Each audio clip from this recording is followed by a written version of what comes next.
Welcome to Factify daily VRT. சமீப காலமாக வாட்ஸ்அப்பில் ஒரு ஆடியோ மெசேஜ் வேகமாக பரவிக்கிட்டு இருக்குது. கூகுள் பேயில் வந்திருக்க பாக்கெட் மணியை தொட்டாலே உங்கள் பேங்க் அக்கௌண்ட்டில் இருந்து பணம் திருடு போகும்னு சொல்கிறாங்க. இது உண்மையா? நிச்சயமாக இல்லை. இது முற்றிலும் ஒரு வதந்தி. கூகுள் நிறுவனம் அதிகாரப்பூர்வமாக அறிமுகப்படுத்திய ஒரு பாதுகாப்பான வசதி தான் இந்த பாக்கெட் மணி. இது எதுக்காக தெரியுமா? உங்கள் வீட்டில் இருக்கிற குழந்தைகள் அல்லது பெரியவங்க கிட்ட பேங்க் அக்கௌண்ட் இல்லைனாலும் அவங்க யூபிஐ மூலமாக பணம் செலுத்தி நீங்கள் அனுமதி தரலாம். கட்டுப்பாடு உங்ககிட்ட தான். மாதம் இவ்வளவுதானு நீங்கள் ஒரு லிமிட் செட் பண்ணிக்கலாம். உதாரணத்துக்கு 500 ரூபாய். அனுமதி கட்டாயம்.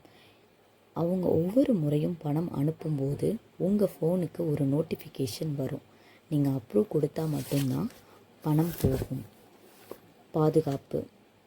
நீங்கள் எப்போ வேணாலும் இந்த வசதியை ஆஃப் பண்ணிக்கலாம். அதனால் தேவையில்லாத வதந்திகளை நம்பாதீங்க. இந்த வசதி டிஜிட்டல் பரிமாற்றத்திற்கு எளியதாகத்தான் கொண்டு வரப்பட்டிருக்கு. இந்த தகவலை உங்கள் நண்பர்களுக்கும் பகிருங்க. விழிப்புணர்வோடு இருப்போம். நன்றி.